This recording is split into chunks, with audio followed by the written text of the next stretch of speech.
Buenos días, doctor en filosofía Federico Adaya Leite, ponente de esta conferencia magistral, cierre de las actividades de la Academia General de Filosofía de nivel medio superior. Buenas tardes, compañeros docentes que nos acompañan de Argentina, Colombia y Uruguay. Buenos días, compañeros docentes y alumnos de México. Dejo con ustedes en uso de la palabra doctor Antonio Sámano Ángeles.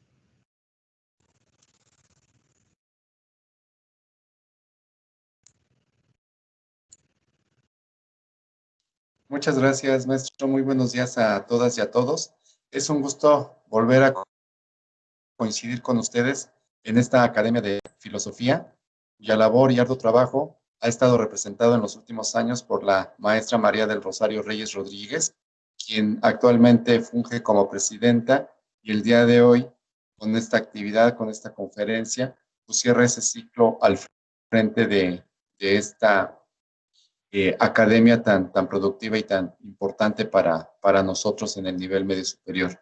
Maestra Rosario, pues muchísimas gracias por todo el trabajo que ha emprendido en estos años que estuvo a cargo de esta academia.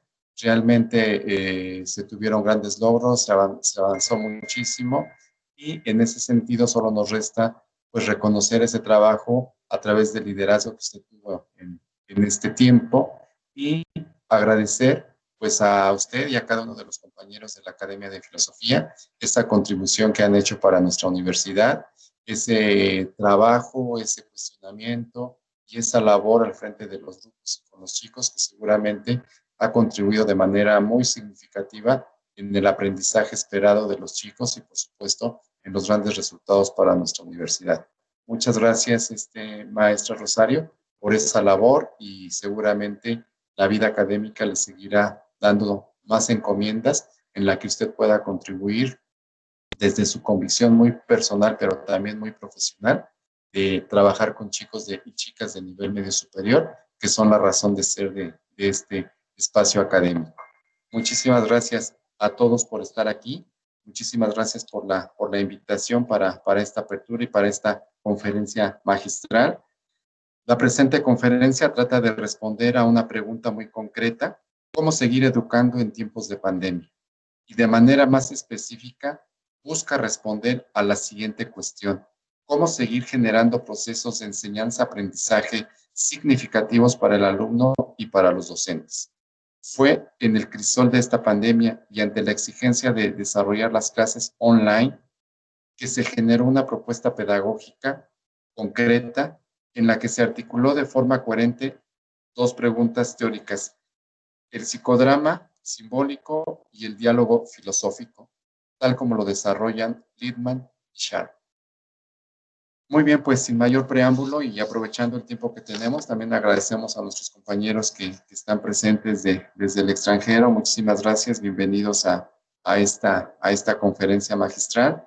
Y me voy a permitir leer muy brevemente, y perdón para el doctor Miguel Ángel Federico Adaya Leite, si omitimos algún dato en su reseña curricular, pero que es tan vasta, pero nos pareció importante esto que vamos a mencionar. El doctor en filosofía Ángel Federico Adaya Leite obtuvo la licenciatura de filosofía por la Universidad del Valle de Atemajac, Bolívar, la maestría en filosofía por la Universidad Nacional Autónoma de México, UNAM, y el doctorado en filosofía por la Universidad Complutense de Madrid. Ha sido distinguido con diversas becas para realizar estancias de cooperación internacional en la Universidad de Santiago de Compostela y de estudios de posgrado en la Universidad Complutense de Madrid y en la Universidad de Lieja, Bélgica. Ha desarrollado su trabajo docente y de investigación tanto en México como en España. Actualmente es profesor investigador en el Instituto de Estudios sobre la Universidad IESU en la Universidad Autónoma del Estado de México y formador del Centro de Filosofía para Niños de España. Forma parte del cuerpo académico Universidad, Humanidades y Sociedad, adscrito al IESU, y dirige el Seminario Internacional de Diálogo Interdisciplinar y de Saberes en Comunidades de Investigación, CDC. Muchas gracias, doctor, por compartirnos esta conferencia. Creo que el currículum tan sólido que tiene, pues da garantía de que hoy vamos a escuchar una magnífica ponencia conferencia de parte de usted y sobre todo en estos tiempos de pandemia que nos tomó a todos por sorpresa. Es una contingencia como todas que era inesperada y que en el tema educativo pues sí vino a cambiar y a romper muchísimos paradigmas. Muchísimas gracias por su colaboración, por estar aquí, doctor Ángel Federico, y lo escuchamos. Muchísimas gracias, bienvenido. Gracias a todos.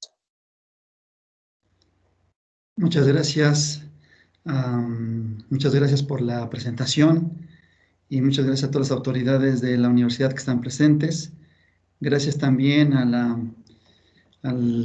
presidenta de la Academia de Filosofía, la maestra Rosario, y muchas gracias a todos los que están aquí para participar en este espacio de diálogo y de reflexión. Por otra parte, me da mucho gusto ver rostros, aunque sea online, a rostros conocidos de hace mucho tiempo, y a todos un caluroso y fuerte abrazo. Pues vamos a comenzar con esta conferencia. Les propongo, voy a poner la presentación.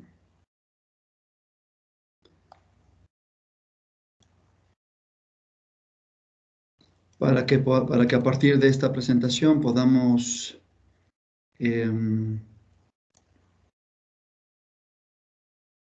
desarrollar la conferencia del día de hoy.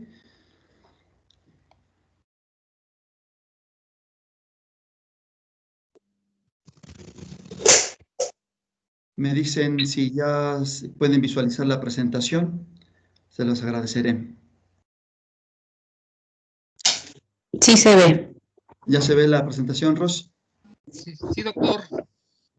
Muchas gracias. Bueno, Sí, pues un abrazo y un saludo para todos.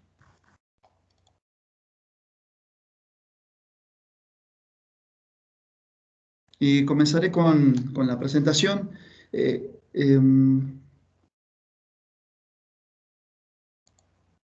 Se ve la segunda diapositiva, nada más estoy revisando si pueden visualizar bien el... Sí, doctor, perfecto. Perfecto. Bueno, vamos a comenzar con esta ponencia. Doctor, ya se encimó la pantalla de los participantes. Ya se tapó la presentación.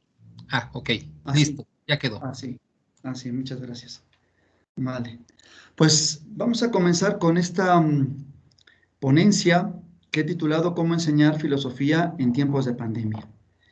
Y quiero iniciar esta ponencia, esta conferencia, trayendo con esta imagen que todos estamos viendo, trayendo el pensamiento de Eric Hobsbawm, este historiador británico del siglo XX, que propone grandes acontecimientos para entender el siglo XX.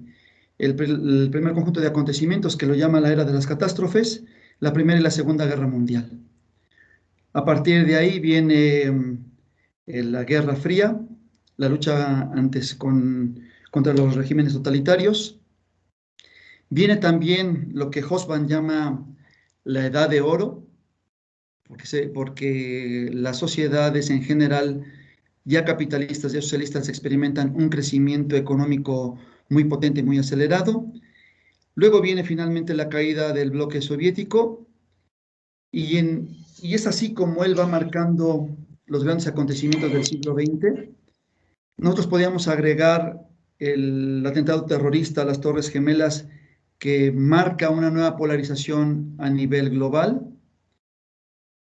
Y bien podríamos decir que el año que ha pasado, el 2020, marca también, o sea, se constituye en un acontecimiento de calado, como los que he mencionado hace un momento, porque precisamente ha tenido consecuencias a nivel planetario, en algunos países más, en algunos países menos, pero todos hemos sentido y experimentado ya en nuestras familias, ya en nuestros conocidos, el efecto de esta enfermedad.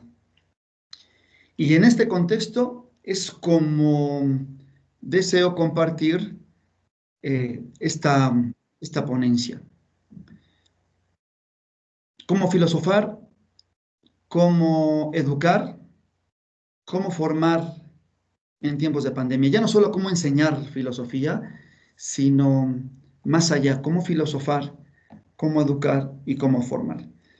La ponencia que les voy a compartir el día de hoy va a estar dividida en 3 momentos. Una introducción para que nos podamos ubicar desde dónde surge, desde qué contexto preciso surge esta propuesta que les quiero compartir. Luego, el desarrollo de esta propuesta filosófico-pedagógica para tiempos de pandemia se dividirá en los siguientes apartados. Veremos en qué consiste el diálogo filosófico según Lippmann y Sharp. Hablaremos de manera general de las características relevantes del psicodrama simbólico, cómo estas 2 propuestas teóricas las apliqué de forma concreta en el trabajo del día a día por vía online, y luego tendremos la oportunidad de escuchar y ver testimonios de alumnos para terminar con una reflexión final. Así que esa es la estructura de la sesión de hoy, de la conferencia de hoy, y sin más, comienzo. Bueno, recordaremos precisamente que el 23 de marzo nos dan el aviso de que las actividades académicas se suspenden por pandemia. Ustedes recordarán, yo lo recuerdo muy bien, que nos dicen, bueno, posiblemente es marzo, abril y en mayo ya regresamos.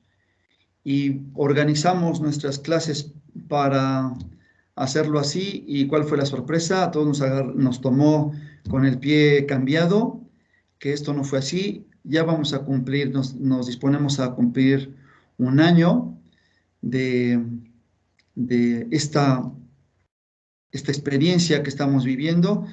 En la Junta de la Academia de la Facultad de Filosofía nos decían que precisamente todo el semestre se va a tener online, así que esto va a continuar. Y esta propuesta que les voy a compartir surge en un ámbito muy concreto.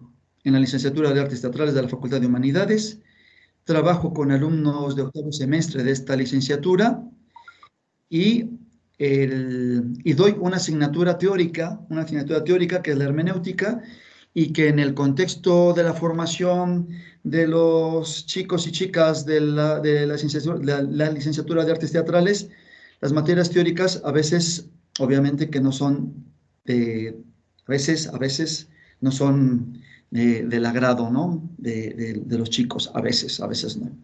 Y en este contexto muy preciso es como surge esta pregunta que les comparto.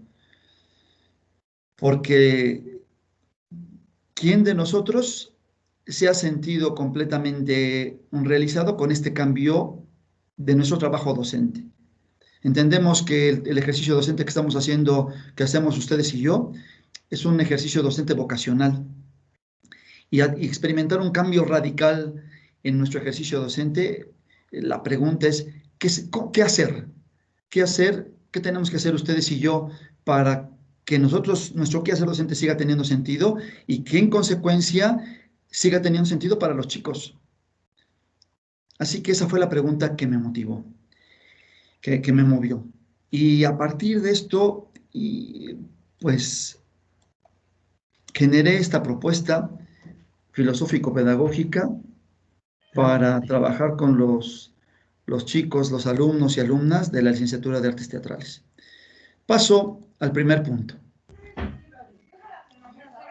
de esta propuesta filosófico-pedagógica, el diálogo filosófico y el psicodrama simbólico como herramientas, como instrumentos para hacer frente a la pandemia.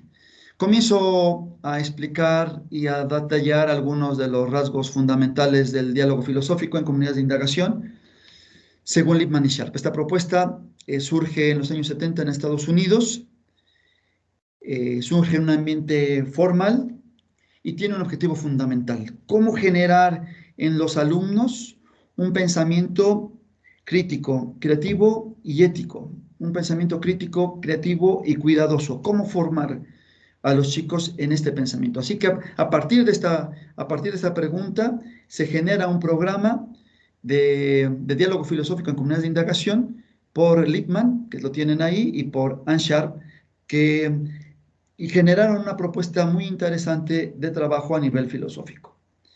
Ahora bien, el objetivo central es formar en los alumnos un pensamiento crítico, creativo y ético, pero no se forma de manera aislada, no se forma de manera solipsista, no. El rasgo fundamental de esta propuesta filosófica es que se tiene que hacer, se ha de hacer en una comunidad de indagación, en una comunidad de investigación. Este término se obtiene, lo tiene Lippmann y lo tiene Sharp, lo sacan, lo obtienen del pragmatismo de Peirce y de James, es decir, de la tradición norteamericana del pensamiento pragmatista. Y voy a mencionar brevemente los rasgos de esta comunidad. Para ello, traigo aquí una cita de la misma Anne Sharp, que me gusta mucho porque presenta muy bien los rasgos básicos, el rasgo fundamental de lo que debe ser una comunidad de indagación. Y dice ella en su obra La otra educación: la comunidad de indagación tiene efectivamente una estructura basada en el aspecto dual, que por una parte evoca un espíritu de cooperación, cuidado, confianza y seguridad, y por otro posee un sentido de propósito común y de indagación.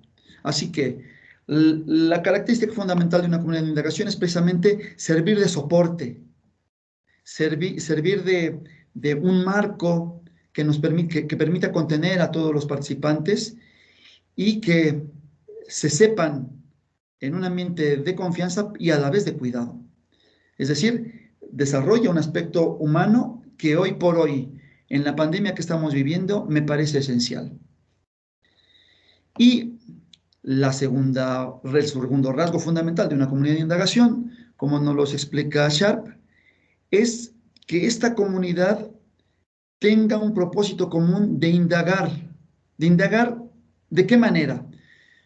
De indagar de manera autocorrectiva, y este rasgo me parece fundamental, porque la comunidad de indagación en la que participamos profesores y alumnos, todos, absolutamente todos, estamos llamados a hacer procesos de autocorrección.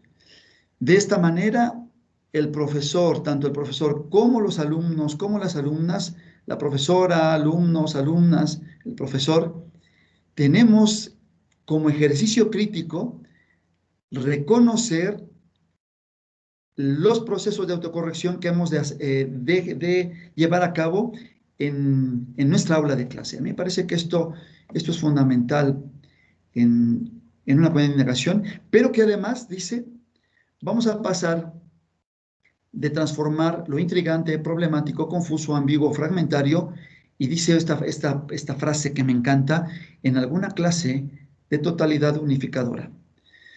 De tal manera, queridos compañeros y compañeras, que la comunidad de indagación no es un grupo que debate ideas, en el sentido en el que cada uno tiene sus propias ideas y ha de defender sus ideas a capa y espada. No. Una comunidad de indagación ha de plantear un problema que sea relevante para la misma comunidad, y ha de tratar de buscar que eso que se presenta como ambiguo, intrigante, problemático, encuentre cierta clarificación. De tal manera que nos tendríamos que hacer la siguiente pregunta: ¿cuáles son los rasgos fundamentales de una comunidad de indagación, de una comunidad filosófica de indagación en la perspectiva de Sharp y Lippmann? Pues los rasgos fundamentales, el objetivo ya lo dije, generar un pensamiento crítico, creativo y ético. Es el objetivo fundamental. Ahora bien, otros rasgos fundamentales de esta comunidad de indagación serán, por una parte, la clarificación conceptual de los conceptos con los cuales se dialoga y trabaja. Por una parte, el desarrollo de habilidades de pensamiento como es el razonamiento, la argumentación, la traducción. La explicitación de supuestos que subyacen a nuestros propios juicios. Y también la explicitación de los valores que subyacen en la argumentación que nosotros vamos realizando.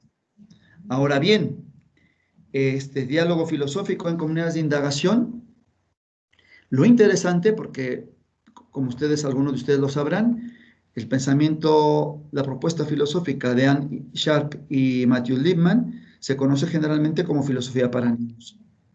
Sin embargo, lo interesante de esta propuesta, precisamente, que les quiero compartir, es que la propuesta metodológica que subyace en las comunidades de indagación para generar un diálogo filosófico es demasiado potente, pero a la vez demasiado flexible, como para hacerlo con niños. Ahí les comento, les presento esta foto, ojalá que la estén viendo bien. ¿La ven bien? Espero que la vean bien. Sí, doctor. Bueno, esta actividad la realicé en 2019 en el IESU, dando talleres de filosofía para niños. Y es una experiencia que personalmente yo disfruto mucho. Esa imagen nos puede mostrar cómo una propuesta puede ser aplicada no solamente a niños, sino a nuestros estudiantes. Esta propuesta también tuve la oportunidad de llevarla a cabo durante los años de estudios y de trabajo en Madrid, trabajando con chicos de bachillerato, de segundo y tercero de bachillerato, primero de bachillerato en general, pero también ahora lo he llevado a cabo con nuestros chicos de la facultad. Y ahí está la foto luego les platicaré esta anécdota que me gusta mucho, para poder llevar a cabo estos trabajos con nuestros alumnos. Bien, hasta aquí a grandes rasgos, a muy grandes rasgos, lo que es el diálogo filosófico de la perspectiva de Sharp y Lipman. Paso a hablar del psicodrama simbólico. Esta experiencia, el psicodrama simbólico, personalmente es una experiencia de trabajo terapéutico grupal muy potente y muy interesante y muy rica. El psicodrama, sin más, es fundado a principios del siglo XX por un médico, un terapeuta, que se llama Jacob Levi Moreno, y lo que él hace es genial, porque lo que él hace es algo que tendríamos que hacer también nosotros, es articular, lo que hace Levi Moreno es articular en una propuesta de terapia grupal, filosofía, psicoanálisis, sociología, artes teatrales. Y genera una propuesta que se llama así, psicodrama simbólico. A partir de esta propuesta que hace Jacob Levi Moreno, en Madrid, una psicoterapeuta que se llama Irene Enche, desarrolla una propuesta especial que es la que les quiero compartir, que se llama psicodrama simbólico, y que tiene como fundamento, uno de los fundamentos principales, además de lo que propone Jacob Levi Moreno, tiene como fundamento teórico la propuesta de Carl Jung. Y entonces, el psicodrama simbólico se va a entender como un método terapéutico grupal e individual para propiciar el desarrollo y crecimiento de la persona y de las colectividades y de las comunidades o de los colectivos. Así que lo interesante de esta propuesta es que no solamente es un trabajo individual, como por ejemplo podría ser el psicoanálisis freudiano en su dimensión más originaria, sino es también una orientación de carácter personal y además colectivo. Y sobre todo se trabaja a nivel colectivo. Ahora bien, ¿cuál es la característica fundamental del psicodrama simbólico? Que la comprensión de sí mismo, la comprensión terapéutica de sí mismo, el crecimiento personal y colectivo del sí, se hace a través de algo que pudiera no parecer relevante, pero que una vez que uno lo vive y lo experimenta, lo es, que es a través de los cuentos infantiles tradicionales los cuentos de hadas que ustedes y yo conocimos cuando éramos pequeños y que nuestros padres nos leían o que llegamos a ver cuando éramos pequeños en el cine, etcétera, etcétera. ¿Y qué son los cuentos de hadas o los cuentos populares? Que van desde Los 7 cabritillos y el lobo, pasando por Caperucita Roja, Cenicienta, La Bella Durmiente, Hansel y Gretel, Pinocho, hasta llegar en un conjunto de 12 cuentos, La Reina de las Abejas, hasta llegar al último cuento de La Bella y la Bestia. Ahora bien, lo interesante de estos cuentos es que mirados desde la perspectiva junguiana, lo interesante aquí es que la comprensión de sí personal y la comprensión colectiva se hace a través de los arquetipos que se pueden encontrar en estos cuentos. Y entonces la riqueza de estos cuentos para la comprensión de sí aparece de manera evidente, ¿no? Esta experiencia es muy, muy apasionante y más porque precisamente es una herramienta que vendría a ser profundamente enriquecedora para la gente que trabajamos en artes teatrales, en la licenciatura de artes teatrales, porque rescata precisamente la dimensión terapéutica de la dramatización. En palabras de Irene Enche, dice así, en palabras de Irene Enche, y leo, en este viaje de crecimiento personal y colectivo, podemos mirar cada cuento en parte como si fuera un sueño. Aquí está haciendo la analogía con el medio fundamental por el cual trabaja el psicoanálisis freudiano, que es el sueño. Como si fuera un sueño, y situándonos desde la perspectiva del protagonista, que sería el durmiente que tiene este sueño, adoptaríamos la forma gestáltica de interpretación de los sueños, según la cual, y aquí viene lo interesante, o sea, aquí, si a alguno de ustedes le chirrió que el psicodrama simbólico trabaja con cuentos infantiles y dirá, ay, pues qué aburrición, ¿no? O qué nimio. Y entonces dice aquí la forma gestáltica de interpretación de los sueños, según la cual todos los personajes del mismo son partes o tendencias del propio sujeto que ha creado este sueño. Y por tanto, cada una de ellas nos revela un aspecto de su sí mismo. Así que, mirando precisamente los cuentos tradicionales desde esta perspectiva, lo que va a permitir es generar ya a nivel individual o colectivo procesos de comprensión que vale la pena experimentar. Hasta aquí, estas son las características generales del psicodrama simbólico, y entonces la pregunta que nos tenemos que hacer es, ¿cómo se realiza una sesión de psicodrama simbólico? Bueno, una sesión de psicodrama simbólico tiene las siguientes fases. Una fase de caldeamiento, en el que el grupo llega y a través de ejercicios corporales, a través de compartir experiencias, a través de distintos ejercicios que desarrollan la confianza en el grupo, se hace una fase de preparación, se lee un cuento, un fragmento, y se elige este fragmento. Y una vez que se elige ese fragmento se dramatiza. Lo interesante es que una vez que se elige el fragmento de alguno de estos cuentos tradicionales y se pone la escena que se va a representar, lo interesante en esto es que siempre, una vez que comienza el proceso de dramatización, surge el conflicto. Aquella escena que se eligió de alguno de los participantes, por ejemplo, ahí ustedes pueden ver en la imagen que hay una persona en el centro, ¿no?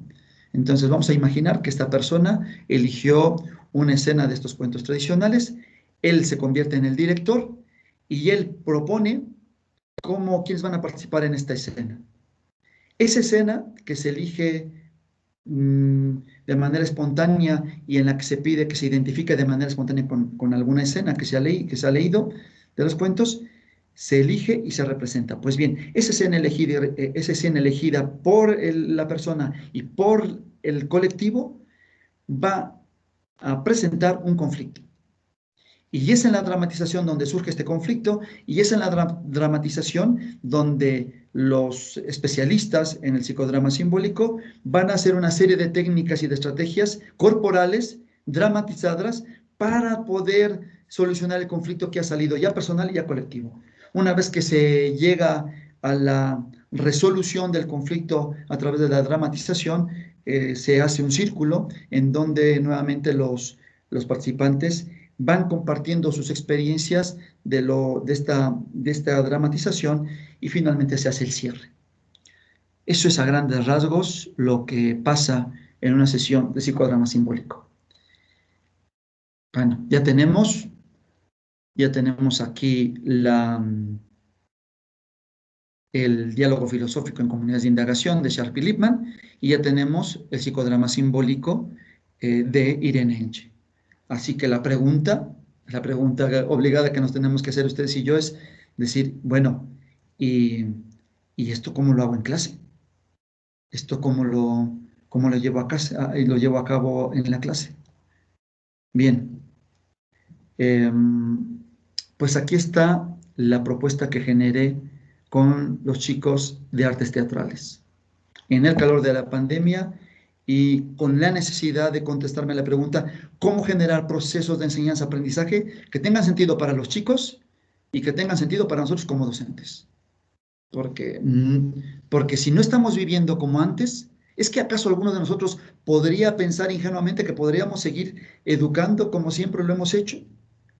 ¿O es que acaso alguno de nosotros pensaría que voy a seguir dando mis clases como siempre las he dado? Y yo sé que la respuesta de cada uno de nosotros que estamos aquí presentes diría no. Y bueno, precisamente porque nos interesa esto que hacemos y en esto va parte de nuestra vida, es que generamos propuestas de trabajo. Bien, la clase en la licenciatura de artes teatrales constaba de lo siguiente: una fase de calentamiento corporal, y aquí yo incluía ejercicios de calentamiento de Tai Chi que permiten centrar la atención en los propios alumnos y en nosotros mismos. Luego, es decir, era un trabajo eminentemente corporal. Luego pasamos a un trabajo muy, muy interesante que a lo largo de las sesiones, como lo vamos a ver, se convierte en un elemento fundamental de las clases, que es un trabajo emocional. Ustedes y yo conocimos historias de nuestros alumnos difíciles, complicadas.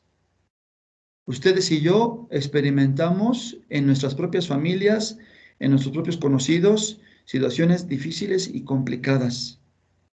¿Cómo vamos a poder trabajar nuestras clases si antes no ponemos al menos un poquito de luz en nuestro mundo interno abigarrado? ¿Cómo los chicos van a poder estar dispuestos para poder tener una clase de hermenéutica cuando su tío o su tía se les ha muerto? Bien, pues la pregunta era muy sencilla en la fase del trabajo metafórico. Bueno, chicos, chicas, vamos a compartir cómo nos sentimos hoy, dejando evocar de manera espontánea una imagen. La primera que se les venga, sin más. Y comienzo yo. Entonces yo hoy, queridos profesores y profesoras y autoridades de la universidad, yo hoy me siento como una fuente de la que brota agua, ¿no? Comenzaba, y luego los chicos. Y entonces nos dábamos cuenta que a veces estábamos todos pues en la misma situación. Y esto crea una sensación de solidaridad, no de soledad, sino de solidaridad. Y ya a partir de aquí, una vez hecho este trabajo preparatorio, entonces sí comenzábamos a ver a San Agustín, a Heidegger, a Gadamer, a Ricoeur, a Schleiermacher, etcétera, etcétera. Una vez que comenzábamos y que trabajábamos esta fase teórica que es propio de los contenidos curriculares de nuestras unidades de aprendizaje, una vez de eso pasábamos a la fase dialógica propia de Sharp y Lippmann, en donde yo siempre les pedía, chicos, a partir de esto que hemos visto, a partir de eso que ustedes han expuesto, elaboren una pregunta que les parezca relevante, que quisieran reflexionar entre todos con el grupo. Y ahí armábamos los diálogos. Obviamente que eran diálogos que tenían que ver con su propia existencia. Yo recuerdo que, bueno, voy a seguir, ya luego vendrá el tiempo de compartir otras cosas, pero que tenían que ver con su propia existencia, con su propio quehacer actoral y con su estar en el mundo, como diría Heidegger.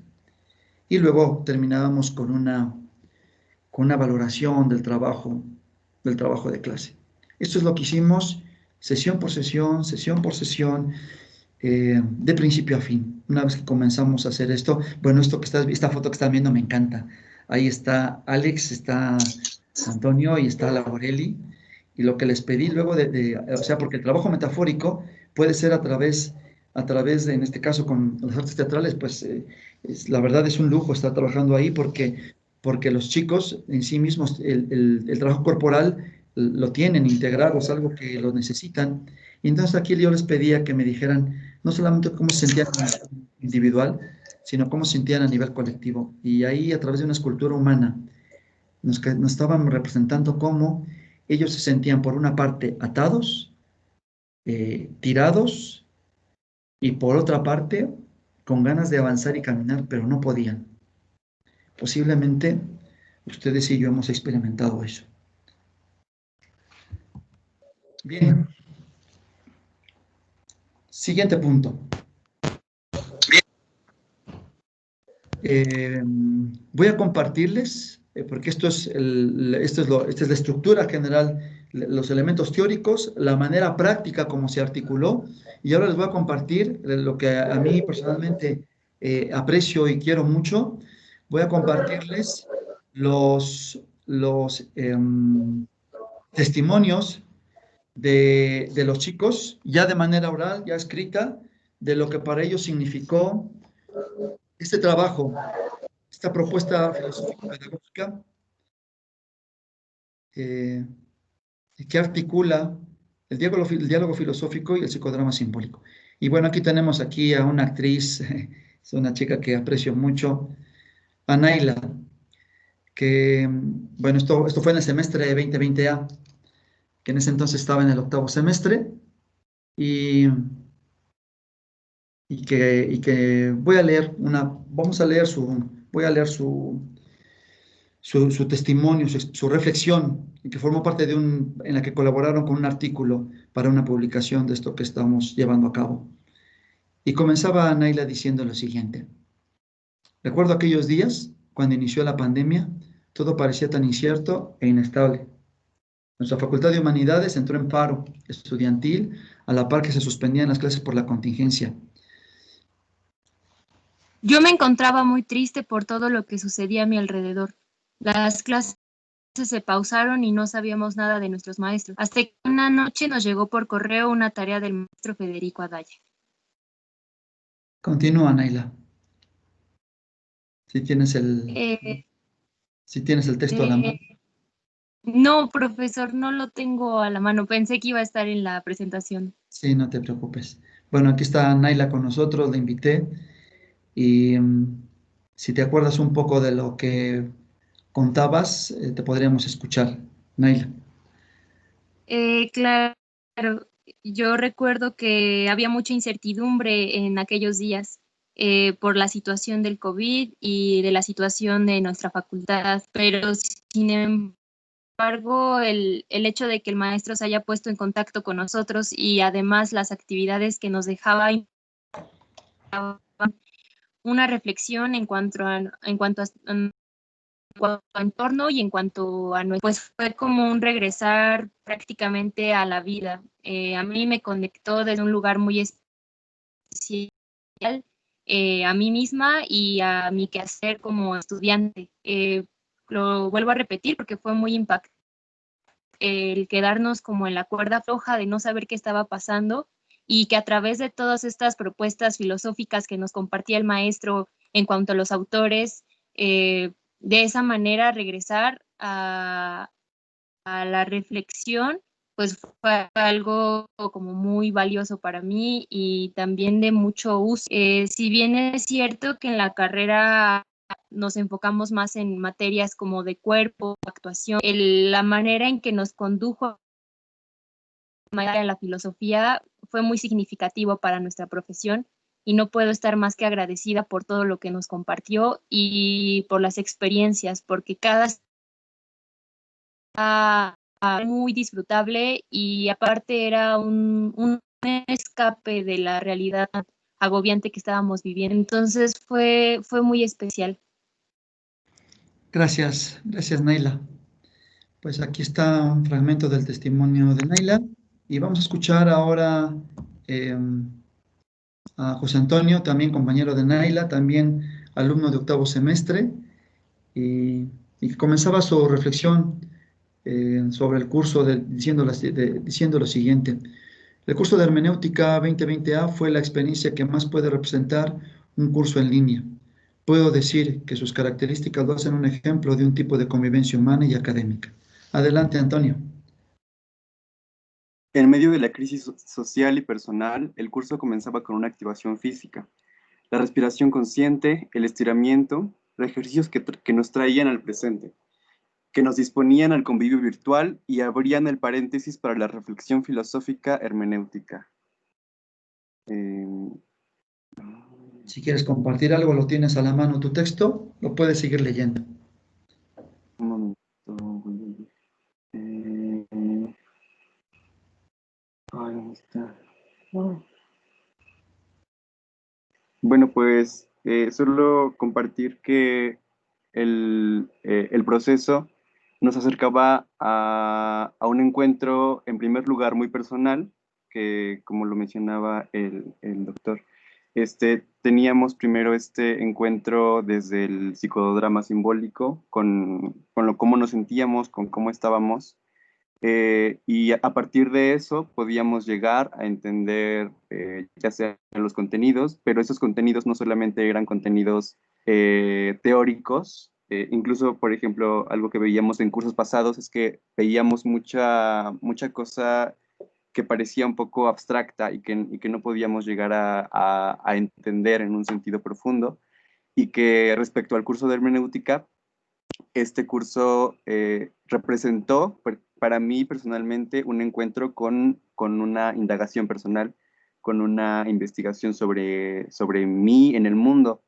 Y pues era también a partir de este encuentro que no solo se daba de mí con la asignatura, con la clase, sino también con mis compañeros, con el profesor, y que se daba de manera integral.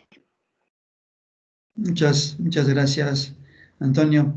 Gracias, Naila. Gracias, Antonio, por estar también participando en esta conferencia. Gracias por hacer presente su voz y su testimonio de la experiencia que vivimos en este viaje, y que visto desde el psicodrama simbólico es como el viaje del héroe o de la heroína, que todos, querámoslo o no, por los tiempos de pandemia que vivimos, estamos embarcados en ello. Pero las experiencias no terminan aquí. Voy a compartirles más. Fíjense bien. Este es el trabajo metafórico que ahora hice en este semestre con los chicos de artes teatrales de un grupo precisamente de tercer semestre. Y ahí está. Lo que les estoy mostrando, queridos compañeros y compañeras, es la pregunta inicial, el primer día de clase de Israel Jaramillo, y la pregunta era cómo se sienten y tenían que presentar en una imagen. Y lo que él nos regaló fue que se sentía como un tronco a la deriva, perdido en el mar. Cada sesión hacíamos la misma pregunta. Cada sesión hacíamos el mismo ejercicio. Cada sesión, queridos profesores y queridas profesoras. Y la última sesión con la que cerramos la clase, les hice y compartimos la misma pregunta. Y lo que él compartió fue esto. Me siento en un mar tranquilo y en paz, flotando en el agua. Este es el trabajo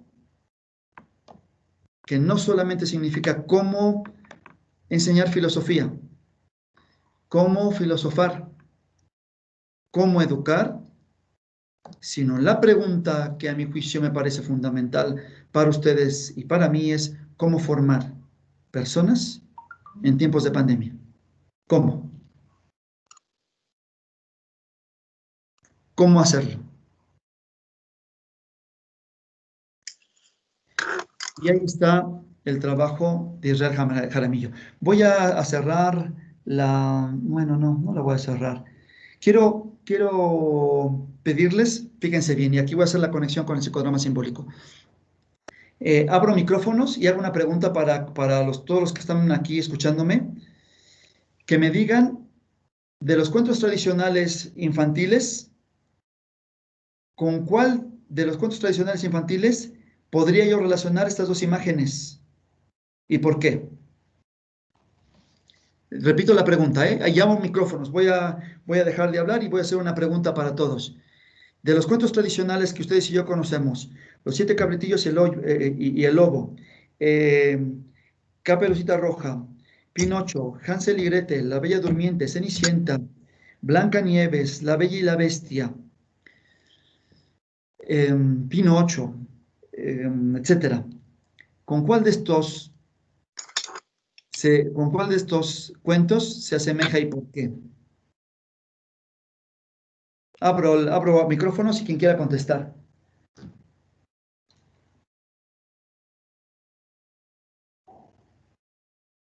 Con estas dos imágenes, la madera flotando y la persona flotando, ¿con qué cuento lo relacionaría?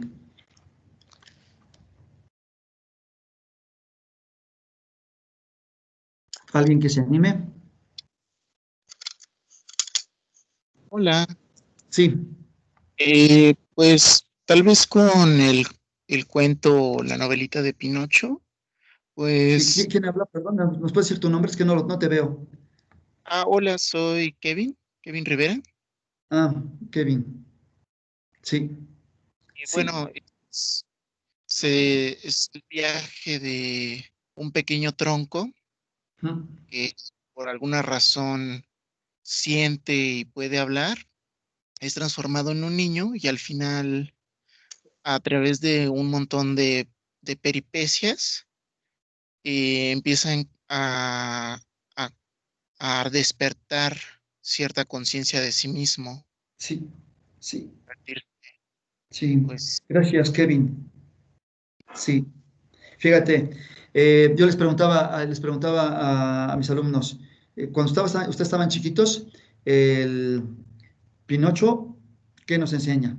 Y lo primero que se dice es, dice a no decir mentiras, porque te crece la nariz.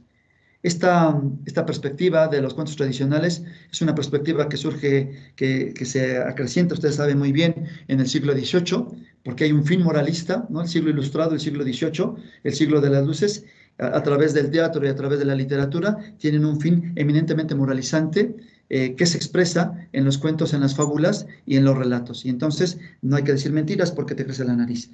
Pero desde una perspectiva del psicodrama simbólico, a partir de la formación de Carl Jung, lo que tenemos que ver es que todos los cuentos nos hablan de un proceso de individuación personal y colectivo. Y el proceso de individuación que nos muestra el relato de Pinocho es precisamente el paso de objeto a persona. Este proceso, esta toma de conciencia paulatina que se gesta en nosotros como individuos para dejar de ser, para tomar conciencia de sí. Y de hecho, en la clase, me recuerdo Gerardo, un alumno decía, es que el cuento lo que nos enseña es hacernos verdaderas personas o verdaderos niños. Y está ahí. Bueno, pues el proceso que vive Israel Jaramillo a través de ese trabajo de diálogo filosófico y de psicodrama simbólico es este paso de objeto a persona. Les comparto algo más, que este trabajo es bellísimo. Es un trabajo metafórico de Abril Reyes. Es un trabajo que hizo ella en plastilina, ¿no? Para trabajo final, porque les pedí un ensayo, por supuesto, un trabajo riguroso, teórico, etcétera, pero además trabajos lúdicos. Yo les decía, tenemos que aprovechar esta pandemia para que sea un espacio de encuentro con nosotros mismos, a pesar a pesar de todo lo que estamos viviendo, a pesar de todo lo que estamos padeciendo, a pesar de todo lo que estamos sufriendo, tenemos que generar espacios lúdicos a pesar de. Y aquí está el trabajo metafórico, su metáfora de inicio de curso. Ella cuando yo le pregunté, ¿cómo te sientes al inicio? Se sentía en una habitación oscura, encerrada, vacía, fíjense, a mí me encanta cómo lo hizo, todo lo hizo con plastilina, y al fondo está una pequeña lámpara con una vela roja. No se ve porque la foto es así. Y ella, todo está cerrado, todo está oscuro, y solamente hay una pequeña luz. Pero esa luz a Abril le quedaba muy lejos. Y cada sesión trabajamos. Y su metáfora de fin de curso fue esta. O sea, no, miren nada más que belleza. O sea, esta chica es un encanto.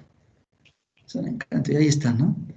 Ya está en un jardín, en un bosque, con el sol luminoso, con una mariposa volando en una fuente.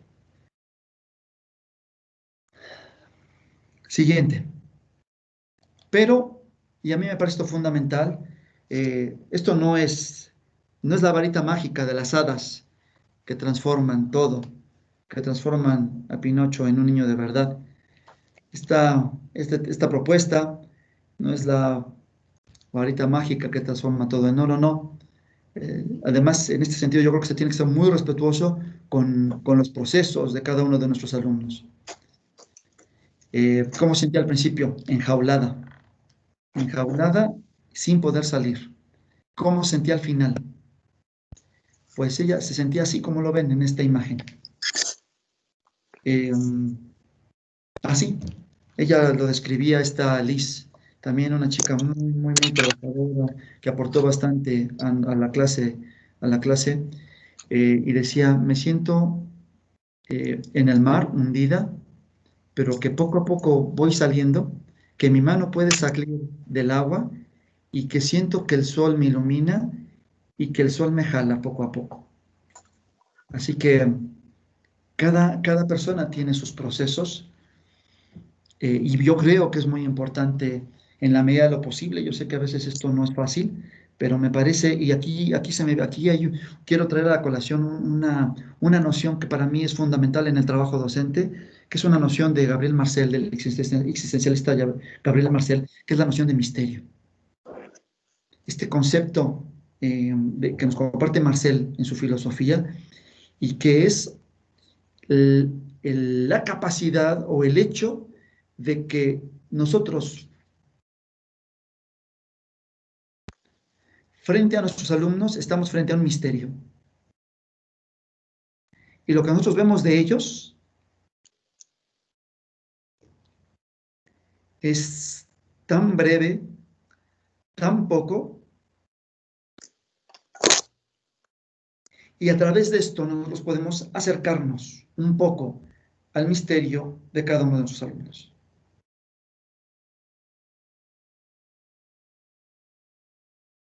Termino. ¿Cómo formar personas en tiempos de pandemia? Reflexiones finales. Quiero hacer un trabajo autocrítico sobre esta propuesta, ¿vale? El primer aspecto que a mí me parece fundamental en este trabajo es que aspira a una integralidad. ¿Por qué? Porque damos espacio, y además a mí siempre los chicos de artes teatrales, aquí está Antonio, aquí está Naila, no me dejarán mentir, lo primero es que dicen, es que como pensamos que era una materia teórica, no pensamos que iba a haber esto.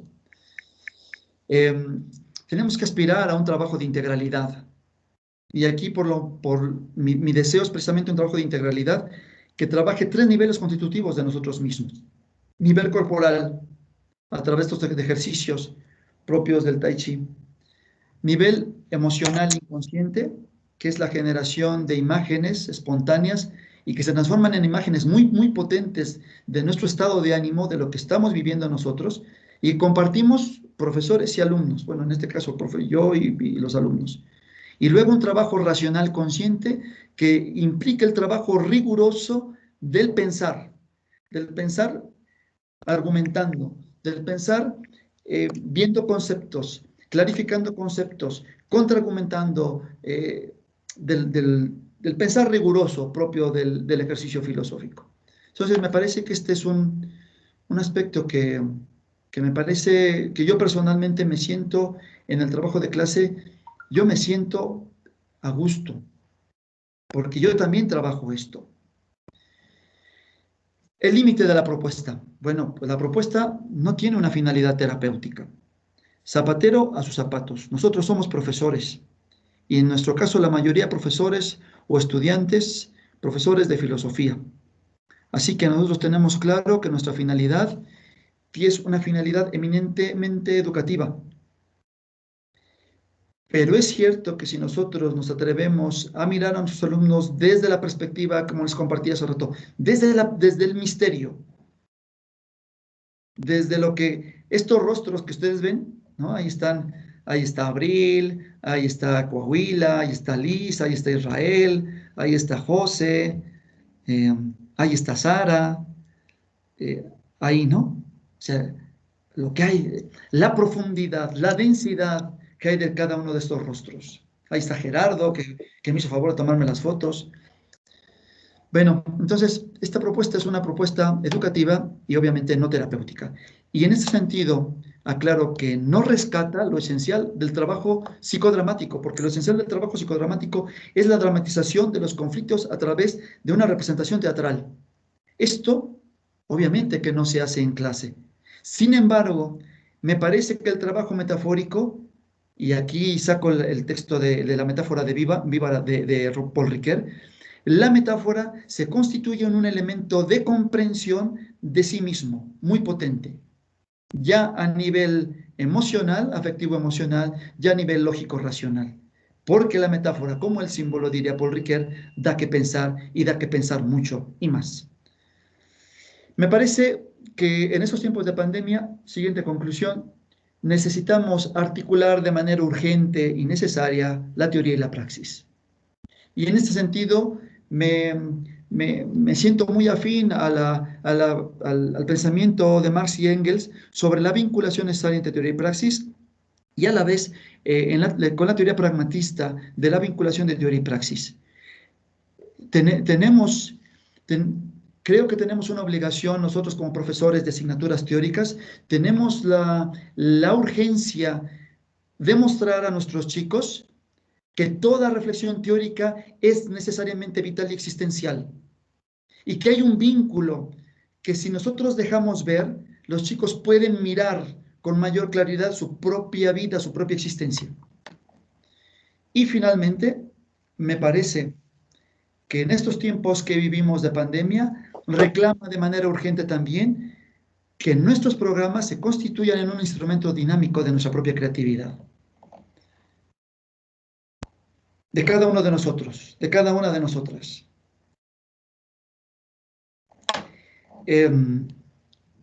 Los programas tienen que dejar de ser, o sea, a partir de los programas, y ojo con esto que estoy diciendo, a partir de nuestras unidades de aprendizaje y con base en ellas, hemos a la vez de transformarlas en un instrumento dinámico que dé sentido a nosotros, a nuestro propio quehacer docente y al propio quehacer de nuestros chicos, para que al final de la clase, al final del curso, los chicos puedan estar sonrientes, con sus conflictos sí, con sus problemas sí, pero sonrientes, con esperanza de lo que hemos hecho. Termino con una pequeña anécdota. Esta foto, yo tenía que darles revisión de examen a los chicos de artes teatrales, a sus compañeros, a estos alumnos, y como ustedes y yo, y como ustedes y a nuestros mismos alumnos, lo que les pasó, estuvieron haciendo obras aquí en la calle, me quedé sin luz, me quedé sin internet, precisamente a las 11 que tenía que dar revisión. Me quedé sin batería del cel, entonces nada más les mandé un mensaje al grupo de WhatsApp. Chicos, no tengo luz, no tengo internet. Las notas ya están, se las mando. Si tengo luz a las 7, nos conectamos. Era viernes. No, sí, profe, no se preocupe, me contestan, ¿no? Les digo, chicos, pasando las horas, ya tengo luz, ¿quieren que nos conectemos a las 7? No, no podemos, yo esto, yo lo otro.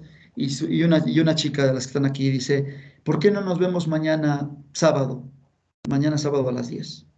Y yo, o sea, que los chicos me digan que quieren, o sea, sus chicos ya tenían la calificación, todos sabían sus notas, pero de ellos salió decirme, ¿por qué no nos vemos el sábado a las 10?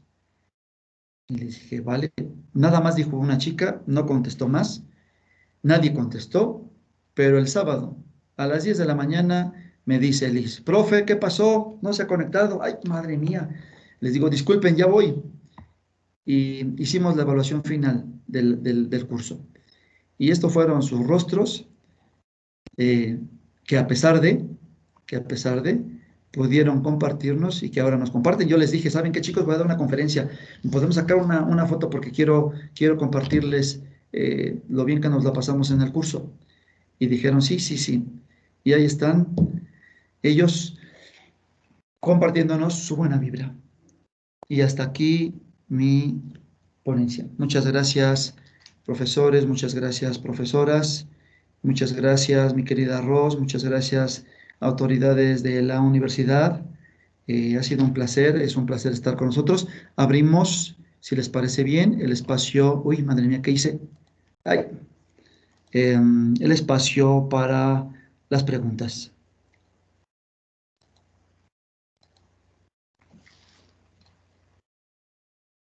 Muchas gracias, doctor, por su excelente conferencia. Creo que nos da mucha luz a quienes estamos al frente de grupos ante esta pandemia.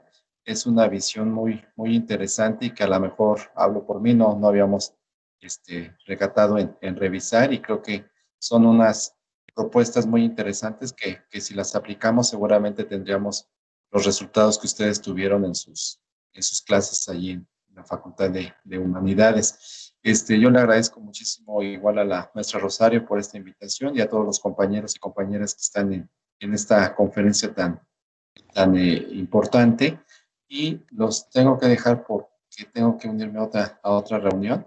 Tengo pues igual una agenda que atender, y yo les agradezco mucho esta invitación y muchas felicidades, doctor, por esta conferencia. Que tengan excelente día. Muchas gracias por su presencia y gracias por sus palabras, así como por la presentación. Recibo un abrazo cordial. Gracias, doctor. Muchas gracias. Igualmente para todos, que estén muy bien, sigan cuidando. Excelente día, gracias.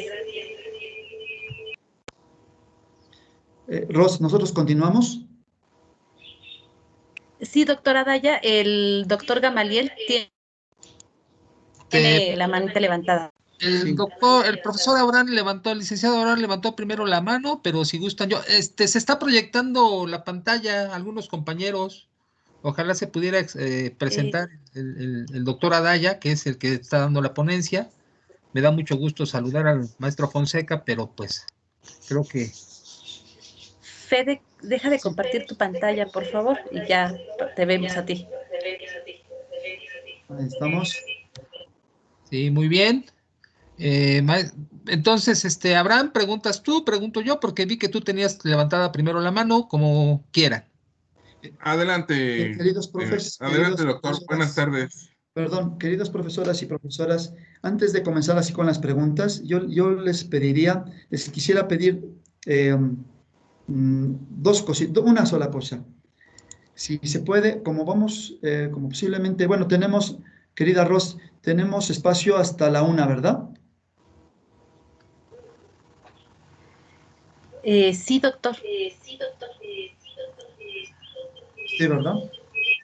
Se oye el eco. Entonces, yo les propongo lo siguiente, queridos profesores y profesoras.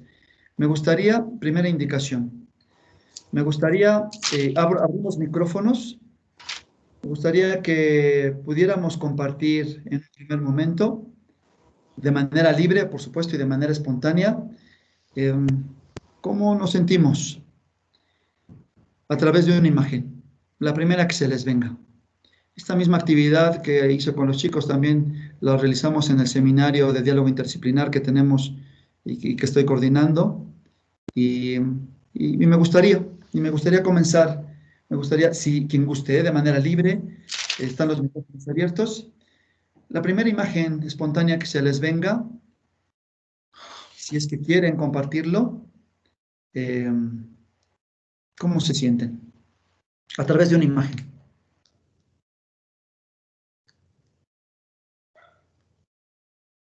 A través de una imagen. ¿Quién da turno de palabra?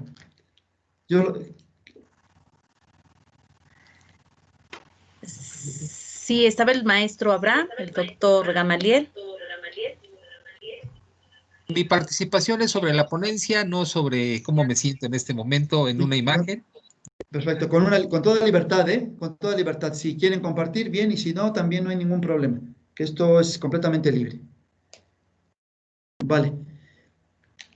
Yo espero un momentito. Si alguien quisiera compartir, está bien, y si no, también. Y fíjense que esto vale.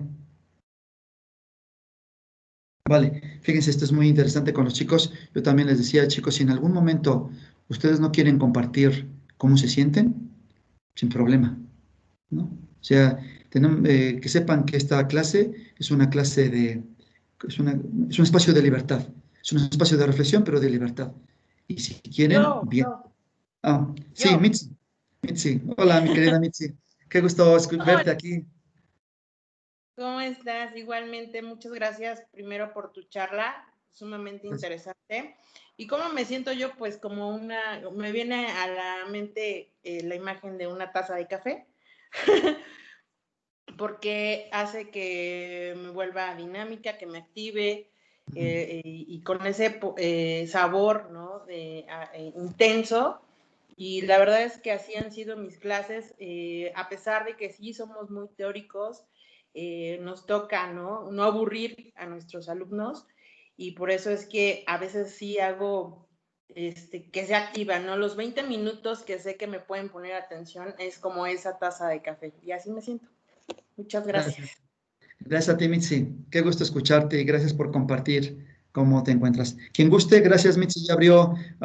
Mitzi ya se animó a partir el pastel. Vamos a dar un pequeño espacio de esto y luego pasaremos a las preguntas, ¿vale? Sí. Yo me siento como un adolescente con miedo de que sabe que tiene algo importante que decir, pero le da miedo expresarlo por temor, ¿no? En ese momento sí me siento, como me imagino que se sienten los alumnos cuando quieren levantar la mano y no se atreven. Así me siento, pero ya me atreví. Eso. ¿Quién habla, perdón? Gamaliel Rendón, servidor. Gamaliel, qué gusto verte otra vez. Tanto tiempo. Sí. Qué gusto. Gracias, Gamaliel. Gracias por estar aquí, por compartir cómo te sientes. Quien guste. Doctor, ¿puedo compartir pantalla? Sí, por supuesto. A ver si se alcanza a ver.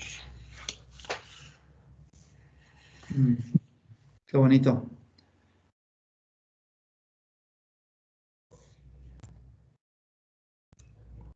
Esa es la imagen para que dice cómo me siento en este momento. Jesús. Sí, ¿Qué doctor, tal, ¿cómo está? Jesús? Qué gusto escucharte. Igualmente, doctor, ¿cómo está? Hace años, ¿no? Hace años. Sí, ya hace bastantes Pero años. te acabo de reconocer por tu voz. Hace años, qué gusto. Sí, qué gusto estar aquí, qué gusto escucharte. Y gracias por compartirnos cómo te sientes. Gracias, doctor. Igualmente me da mucho gusto verlo. Espero que esté bien. Un abrazo. Igualmente, doctor.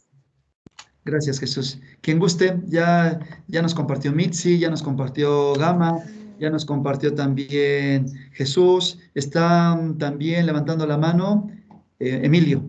Bueno, aparece Emilio Mejía, pero no es Emilio. Adelante. Hola, Samantha Reynoso. Hola, Sam, ¿cómo estás? Pues bien, por aquí yo me siento como que voy llegando a una fiesta donde no conozco a nadie y me costó mucho trabajo llegar al camino de la dirección, pero ya que estoy aquí me identifico con mucho de lo que están comentando, aunque no los conozco. Qué gusto verte, Sam, y bienvenida a la fiesta, que esto apenas acaba de comenzar. Así que ponte tu traje de fiesta, que ya estás en ella. Gracias. Gracias a ti, Sam. Gracias. ¿Quién más quiere participar? Está Emelina, Ilse. Urbano, y sí, doy tu la palabra a Emelina, Ilse, Urbano. Buenas tardes a todos. Pues Hola. bueno, yo les quiero compartir que me siento como un oso hambriento y enojado. Madre mía.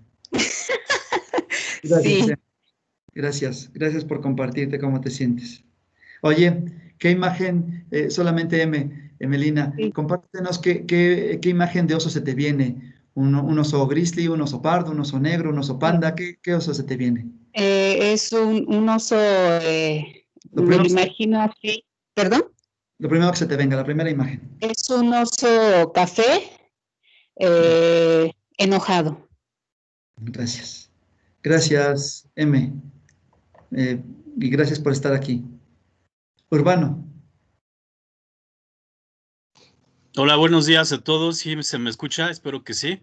Todo bien. Soy el maestro Michel, del plantel Nezahualcóyotl, y aprovecho para mandarle un saludo al maestro Gamaliel, respondiendo a esa respuesta que dio el maestro que se siente como un adolescente. Quiero decir que fue mi maestro, el maestro Gamaliel, en la Facultad de Humanidades. Así yo me sentí con él. Con él me sentí, porque pues, sale uno de la escuela enfrentando distintas posibilidades, ¿no?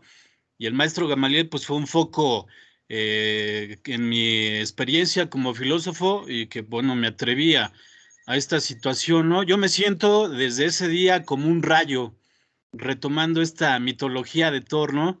Ahorita me siento en esta situación y también me siento así con mis alumnos, que de repente se les prende el foquito, pero también hay que saber aterrizar ese foquito, esa experiencia, ¿no? Y pues con lo que usted encomendó en esta situación de praxis y acción frente a estas TICs, yo creo que también hay que tomarlo como una especie de misticismo a los alumnos, porque de repente sacan esas especie de hierofanías, esos milagros, esos especie de alquimistas que traen escondidos, ¿no? Y a mí sí es una gran satisfacción que de repente sacan esas cualidades y aptitudes, y es grato, ¿no? Aunque de repente hay unos con una brecha, tal vez ingenua, una brecha interior que no logran sacar. Yo agradezco esta conferencia y pues muchos saludos al maestro Gamaliel. Agradezco mucho a usted, doctor. Gracias, Michel. Entonces, solamente para preguntarte, Michel, la imagen que se te ha venido, tú te sientes como un rayo. Así es. Sí, ¿puedes describirnos esa imagen? Ese rayo, pues, que directamente sale de la Tierra y se desvanece y está constante, ¿no? Está constante ese brillo, una especie de Diógenes, ¿no? También está esa desesperación y que citó también a Gabriel Marcel, ¿no? Ese existencialismo como filósofo que trae consigo como llavero y no nos podemos permitir que también se caiga, ¿no? Me siento esa Gracias, especie de Michel. rayo. Sí. Gracias, Michelle, por compartir tu metáfora. Un abrazo también para ti y gracias por estar aquí. Estaba Ilse, y Sí. Ilse, qué gusto que estés aquí. Bueno, Ilse es alumna de artes teatrales. Y Ilse está aquí al pie del cañón. Es una alumna que desde principio a fin está al pie del cañón. Bienvenida, Ilse. Me da gusto saber que estás aquí y te escuchamos tu metáfora. ¿Cómo te sientes? Muchas gracias. Pues yo ahorita me siento como un cubo de hielo flotando sobre un agua muy cálida. Me alegro, Ilse. He de decir que en la presentación me faltó compartirles el trabajo del grupo de los chicos de Ilse. Ella es la representante del grupo de artes teatrales. Ella es la representante de su grupo.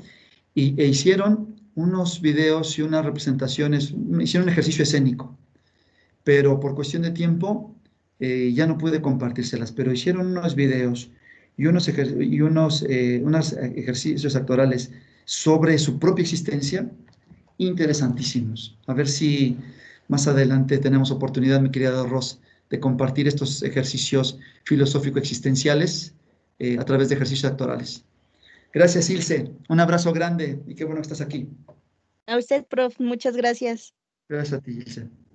Bueno, ahora sí, si nadie más, ya Jesús ya participó, Michelle también, Sam también, Gama también, Mitzi. Edna, ¿quisieras compartirnos cómo te sientes?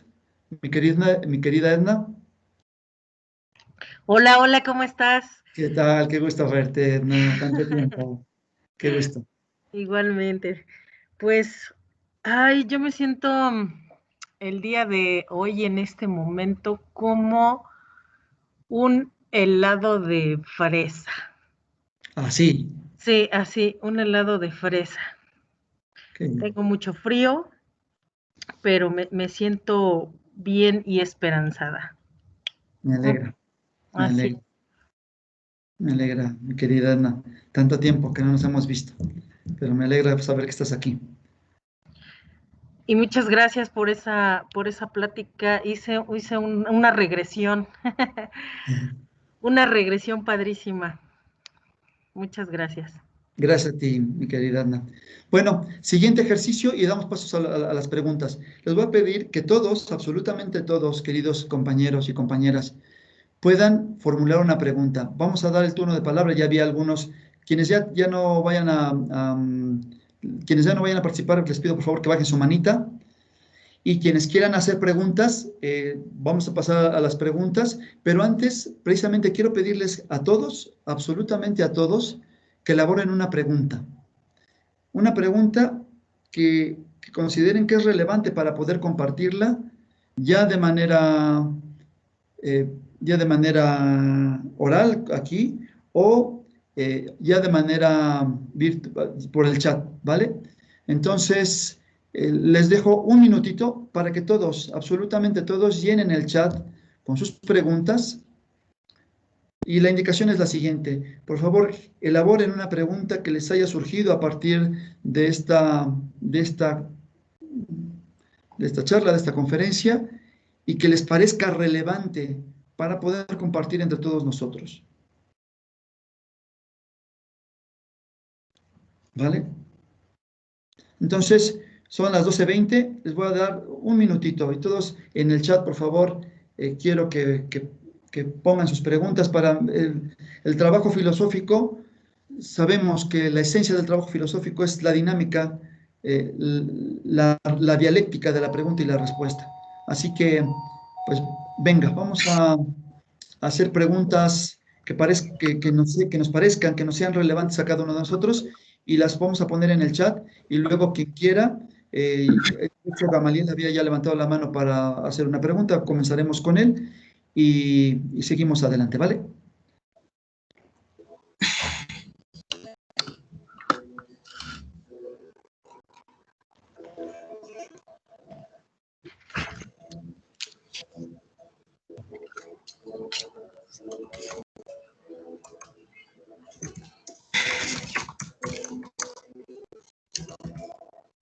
De hecho, ya estoy viendo aquí tu pregunta, Edna.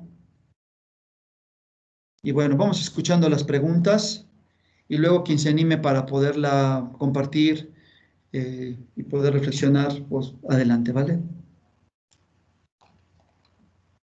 Yo. ¿Quién dijo yo? Yo. Bueno, ¿Mitzi? Sí, yo. Ah, vale. Estaba Gamaliel, y si quieres respetamos el turno de palabra. Había levantado en un principio la mano Gamaliel, Mitzi, Sam y Jesús. Podríamos hacerlo en ese orden, pero damos un tiempo a que todos escriban sus preguntas en el chat, por favor.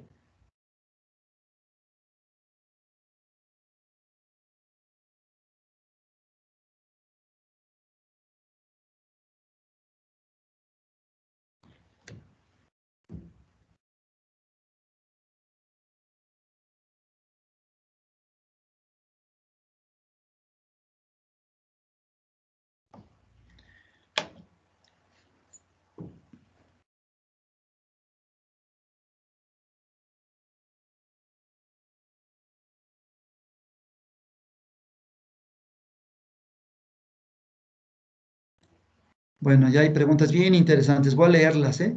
Voy a irles leyendo, pero luego respetaremos el turno de palabra que les acabo de mencionar. ¿Cómo lograr, pregunta Edna, cómo lograr esa cohesión en grupos numerosos de bachillerato, en ocasiones poco abiertos, y por otro lado, no sabemos en qué espacio están y con quién? Mitzi, ¿cómo motivar a los adolescentes para interesarse por los temas filosóficos? ¿Cómo distinguir de manera certera esa fina línea entre clase de filosofía y terapia con grupos numerosos de bachillerato? ¿Cómo fue el diálogo entre los alumnos? Porfiria, Adriana, Ilse, ¿la eficacia del aprendizaje a través de la virtualidad será menor, equivalente o mejor que el aprendizaje adquirido en forma presencial? Cristian Javier Reyes Rosales, ¿qué método podemos utilizar para poder fomentar la participación de los alumnos en estos tiempos de pandemia? Juan Gabriel Fonseca, ¿cómo asumir el sentido temporal de nuestra existencia? María del Rosario, ¿cómo mantener el interés por la filosofía en adolescentes? Kevin Rivera, ¿se ha explorado otro tipo de expresiones como la música o la poesía? Gamaliel, ¿qué entrenamiento requiere de parte del profesor para el psicodrama? Gracias, Gama. Azul Denise, ¿cómo logró que los alumnos pasaran de sentirse objetos a sentirse personas? Bien, qué interesante. Bueno, Ros, mi querida Ros.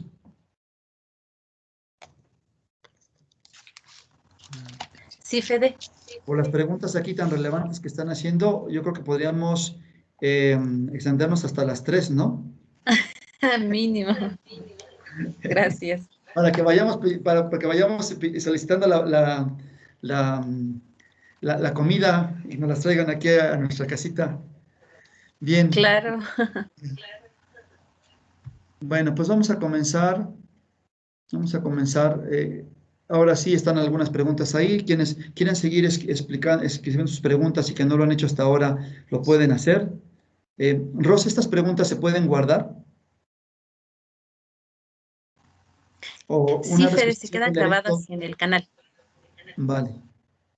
Ajá. Vale. Bien, Gama, si quieres tú mismo decir tu pregunta. Bueno, voy a prender mi cámara, doctor, para vernos de alguna manera. Claro. Aunque sea en lo virtual, tener esta presencia humana. Sí. Y Gamaliel, pues ya nos conocemos de hace muchos años, así que puedes seguir hablando de tú. Ok. No, doctor. Bueno, primero, pues, Federico, expresarte mi admiración, pues en realidad, no solamente por tu formación, sino por tu compromiso docente. Veo que muchas preguntas son inquietudes que tenemos todos los que oímos tu ponencia. Y bueno, lo que entiendo es que tu ponencia estuvo como en dos vertientes, ¿no? Por un lado, que tocaste de manera muy somera la comunidad de indagación de la filosofía para niños y tu experiencia como docente en la licenciatura de artes escénicas, en la que recurriste al psicodrama como propuesta didáctica, ¿no? Mi pregunta es esta, y bueno, pues como ya te habrás dado cuenta, te podrás dar cuenta, son inquietudes que todos tenemos. ¿Qué limitaciones le ves tú, no al psicodrama, porque entiendo que es una propuesta que acomodaste a unos alumnos muy específicos, que están formados en la teatralidad, que no tienen miedo a exponer sus opiniones, sus emociones, que pueden hacer un montón de cosas, etcétera, etcétera. Eso no lo voy a tocar porque siento que es una experiencia muy personal. Ahí tengo una duda que ya aclaraste. Yo también tenía esa duda que tú mencionaste. Creo que confundir terapia con filosofía es peligrosa, sobre todo cuando no tienes la formación de terapeuta. Puedes tocar emociones que no sabes conducir y solamente dejarlas ahí. Entiendo que para los actores estas emociones pueden ser su materia de trabajo y me parece bien, pero en adolescentes que son nuestros alumnos específicos, niños de 15 a 16 años, tocar emociones y no saber dónde llevarlas es sumamente peligroso, incluso me atrevería a decir antiético, ¿no? Sobre todo, imagínate, les tocas el tema del duelo y tú luego qué haces, ¿no? Abres una llave ahí en todos los sentidos, metafórica y real, porque lloran y luego qué pasa. Eso no te lo voy a preguntar, es una experiencia muy, muy personal tuya para ese grupo específico. Sí me gustaría tu experiencia como experto, que nos comentaras como experto en la filosofía para niños. ¿Qué limitaciones le ves a esa propuesta didáctica?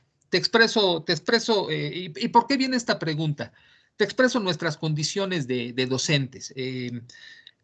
La educación de la filosofía en el nivel medio superior de la UAM, pues es obviamente pues, una educación de masas, ¿verdad? Somos profesores que tenemos 6 grupos y cada grupito tiene entre 45 y 50 alumnos, ¿no? De momento, recurrir al diálogo filosófico cuesta trabajo, ¿no? Entonces yo quisiera saber, pero también entiendo que la filosofía para niños y el diálogo filosófico y la comunidad de indagación tampoco es una panacea didáctica, ¿no? Seguramente tú has reflexionado mucho sobre esa propuesta y también habrás descubierto qué limitaciones tiene. Entonces sí me gustaría saber desde tu experiencia y a partir de estas condiciones que te expreso, como nosotros como docentes, donde tenemos entre 300 alumnos, cuando bien nos va, cuando tenemos las 6 horas, 300 alumnos, ¿qué limitaciones le ves a esta propuesta didáctica que es la comunidad de indagación, el diálogo filosófico? Como decía una compañera, ¿no? En grupos que pues francamente no están abiertos, que su interés es muy disímil, o sea, los niños que entran al bachillerato, pues sus intereses no son precisamente filosóficos o literarios o humanistas, tienen muchos sueños de otras cosas, ¿no? Entonces, creo que ya me extendí en la pregunta. Esa era mi pregunta, Federico. ¿Qué limitación le ves a esta propuesta? Muchas gracias, Gamaliel. Vale. Primero, sí es muy importante y por eso al final en las conclusiones, esta propuesta no considera extendible, ¿vale? O sea, en ese sentido yo quiero asumir una posición autocrítica con este trabajo que estoy presentando. ¿Esta propuesta es extendible a todos los niveles, en todos los contextos? Definitivamente no. Esta propuesta funcionando en el contexto específico de artes teatrales, sí, que es lo que les estoy presentando, ¿no? Entonces, reconozco que esta propuesta tiene una funcionalidad limitada al contexto en el que yo estoy trabajando. Eso es una autocrítica a mi propia propuesta. Con lo cual, ¿a qué apelo? No apelo a decir, ¿saben qué? Aquí estamos, ahora que estamos en la Academia de Filosofía, vamos a hacer una formación de psicodrama simbólico, vamos a hacer un curso de formación de diálogo filosófico y todos. No, absolutamente no. Creo, más bien a lo que apelo es que, siendo sensibles al contexto, apelemos cada uno de nosotros a nuestra propia creatividad como profesores. Yo considero que todos los que estamos aquí hoy tenemos un potencial, un fondo creativo, un potencial y fondo creativo que posiblemente está esperando que salgan nuestras clases. Entonces, yo apelo sobre todo a eso, más que a la concreción específica de esta propuesta, ¿vale? Eso me parece que es fundamental. Yo imagino, yo no sé, Gama, pero ahorita, ¿sabes qué? La primera idea que se me viene es que yo pienso que tú sabes tocar guitarra. Muy mal, pero sí. Pues bueno, la primera imagen que se me vino al verte es que tú sabes tocar guitarra. Bueno, yo sí creo que todos tenemos un potencial creativo, que tenemos que ponerlo a trabajar en nuestras clases porque la necesidad nos urge, nos lo pide, ¿vale? Entonces eso, y ahí pongo el límite a esta propuesta. Y contesto también alguna otra que ya mencionaste. La formación en psicodrama simbólico, ojo con esto, es también muy claro, y yo lo dejé muy claro en la conclusión, yo soy aquí profesor, no soy terapeuta, pero nuestras clases pueden servir de ser un espacio, solo esto, porque si aquí está Ilse, aquí está Naila y aquí está Antonio, lo que hacíamos era expresar cómo nos sentíamos, pero jamás me puse a hacerla de consejero. No, porque no es mi función. Y entonces no hay una fina línea entre el trabajo filosófico y el trabajo terapéutico. Hay una clara línea de demarcación entre una cosa y otra. Lo que nosotros hacemos es educar a nuestros chicos y enseñarlos en el pensar riguroso. Esa es nuestra finalidad como profesores de filosofía. Pero si nuestro mundo interno no está clarificado, ¿cómo vamos a pensar? Así que el trabajo psicodramático se queda a las puertas del psicodrama en sí mismo, porque no se hace terapia. Lo único que se da es el espacio para compartir cómo nos sentimos, como adolescentes en una clase, como un árbol al amanecer, como, etcétera. Y eso es más que suficiente. Y párale que contar. Esa es la fina línea, porque no hay un trabajo aquí terapéutico. No hay que tener claro lo que somos. Somos docentes que educamos a adolescentes y que queremos formarlos en un pensamiento crítico y creativo, pero también en formar personas.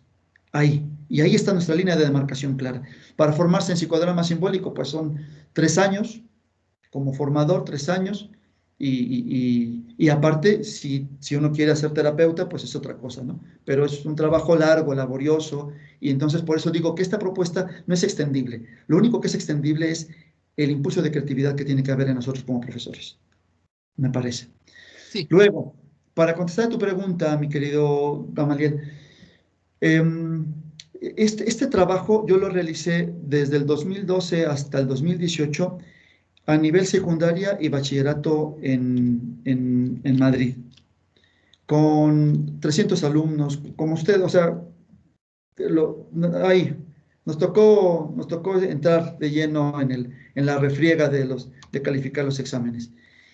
Y lo que yo sí sé es que cuando tú les preguntas a los chicos, y ojo con esto, porque la pregunta es, chicos, es muy concreta, las indicaciones tienen que ser muy concretas. Chicos, en una palabra, por favor díganme cómo se sienten. Una palabra. O sea, rollos, nada. Nada. Entonces, en una palabra, cada día, cada sesión. Te llevas, yo a mis chicos de bachillerato, allá y trabajé en todos los niveles. En escuelas muy, muy complicadas y en escuelas con un nivel socioeconómico muy alto. Pero darles el espacio a preguntarles en una palabra cómo se sienten, eso crea un vínculo. Crea un vínculo. ¿Cómo se sienten a nivel corporal? Quiero que por favor me digan si les duele algo hoy en esta clase. Pues a mí me duele la espalda, a mí me duele la panza, punto, ya. Y van pasando, Y eso que pierdes, eso que piensan que se pierde en bachillerato porque tenemos 50 minutos, se gana. No se pierde, es una inversión. ¿Cómo se sienten?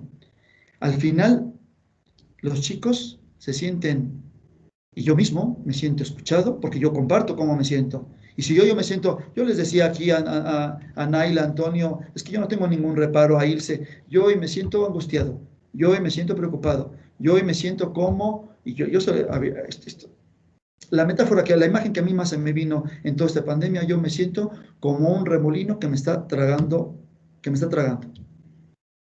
Eso, y se los compartía, y no pasa nada. Y eso se gana. Es una inversión que se gana. Los límites del diálogo filosófico. Quiero señalar los límites del diálogo filosófico de Lippmann y Sharp a nivel práctico. Creo que podríamos reflexionar los límites a nivel teórico, pero a nivel práctico es que requiere tiempo para llevar un diálogo filosófico de buen calado, requiere tiempo. Yo no tengo problemas con mis chicos de artes teatrales porque tengo 3 horas seguidas, ¿no? Entonces, puedo hacer todo esto porque el tiempo me lo permite. Y entonces los chicos estamos así, ¿no? Porque el primer ejercicio, luego trabajo emocional, luego trabajo teórico, 3 horas con un descanso, y los chavales no lo sienten, o bueno, sí se lo sienten, pero es leve. Entonces, sin embargo, la principal limitante del diálogo filosófico es saber encontrar el momento para los diálogos. Yo lo encontré, y yo lo encontré, te comparto esta experiencia. Estando en bachillerato allá, trabajaba con chavales de tercero de bachillerato, y estábamos trabajando a Santo Tomás de Aquino. Y yo lo que encontré fue, doy San Agustín, Santo Tomás, historia de la filosofía. Y cuando termino y viene ya el examen, cierro. Después del examen y después de darles de calificaciones, les decía, bueno chicos, ahora quiero que ya que han estudiado, al día siguiente de que hicieron su examen, quiero por favor que me hagan una pregunta relevante del autor. Y funciona. Y entonces, ¿por qué? Porque no somos nosotros los que les decimos las preguntas que tienen que memorizar, sino a través de los autores que ya hemos visto, ellos lo repasan, lo leen, mencionan sus preguntas, y una vez que tú tomas en cuenta sus preguntas, no tus preguntas, sino sus preguntas, entonces se enganchan. Y se enganchan. O sea, yo lo vi y Mitzi, porque también veo aquí las preguntas de Mitzi, de Ross. Yo lo viví. Una vez, y ustedes lo han visto también, una vez que les das espacio a sus propias preguntas, se enganchan solos. Es cierto que, y vuelvo a repetir esta propuesta, yo trabajo con 15 alumnos ahora, pero sí he trabajado con alumnos, con alumnos de 35, 40 grupos, con alumnos de 35, con grupos de 35, 40. Y una vez que planteas y que plantean su pregunta, se enganchan. Y si les das espacio a su pregunta, y si consideras que su pregunta sí es importante, no la tuya, no tus inquietudes, sino la de ellos, entonces tienen interés. A veces no funcionará, a veces no funcionará. Yo lo viví, yo lo viví. O sea, yo me tocó con un grupo, a ver, con un grupo allá, papás drogadictos, divorciados, alcohólicos, etcétera, etcétera. Yo llegaba, pasaban de largo. O sea, yo entiendo eso, pero creo que sí es posible hacer algo, ¿no? Y entonces termino la anécdota. Bueno, no la anécdota, sino la reflexión. Después de los exámenes, les hacía diálogos, el diálogo en comunidades de indagación. Elaboraban su pregunta, se elegía la más relevante y pensaban ellos. Yo recuerdo mucho, ahorita se me viene a la mente, cuando trabajamos de ver filosofía medieval, después de exponer a San Agustín y Santo Tomás. Una niña pregunta de bachillerato, porque estuvimos viendo en Santo Tomás el ser necesario y ser contingente, ¿no? Y entonces dice la niña, así con sus ojos grandes, grandes. Mi pregunta es, si todo es contingente, ¿por qué no se habla de la muerte? Si todo es contingente, si nada absolutamente es necesario, nada en nuestra vida es necesario, decía la niña. Todo es contingente, ¿por qué no hablamos de la muerte? Y por ahí nos fuimos. Fue su pregunta, ¿no? Entonces, creo que es cuestión de encontrar en nuestros tiempos y horarios los espacios para generar estos espacios de diálogo y reflexión con los chicos. Yo en artes teatrales así le hice. Terminábamos una unidad de la unidad de aprendizaje y diálogo filosófico. Aquí está Ilse y aquí está Antonio y Naila, que no me dejarán mentir. Y ya. Y que sus preguntas no eran mis preguntas, eran las preguntas de ellos en su relación de personas y su existencia como actores y actrices. Y vamos ahí, ¿no? Sí. Perdón por haberme extendido. No. Muchísimas gracias, doctor. De nada, mi querido Gamaliel. Apago mi cámara. Sí. Vuelvo a agradecer. Sí. Gracias. Mitzi. Sí, hola. Hola, mi querida Mitzi. Sí. Bueno, viendo también que todos tenemos esa misma inquietud y que creo que también ya respondiste a mi pregunta de cómo motivar a los adolescentes en temas filosóficos. Y sí es cierto, a veces tenemos que ponernos como muy creativos para poder captar su atención. Sin embargo, en esta modalidad en la que estamos, a veces nos cuesta más trabajo. La verdad parecen que estamos en sesiones espiritistas porque son puros fantasmas, ¿no?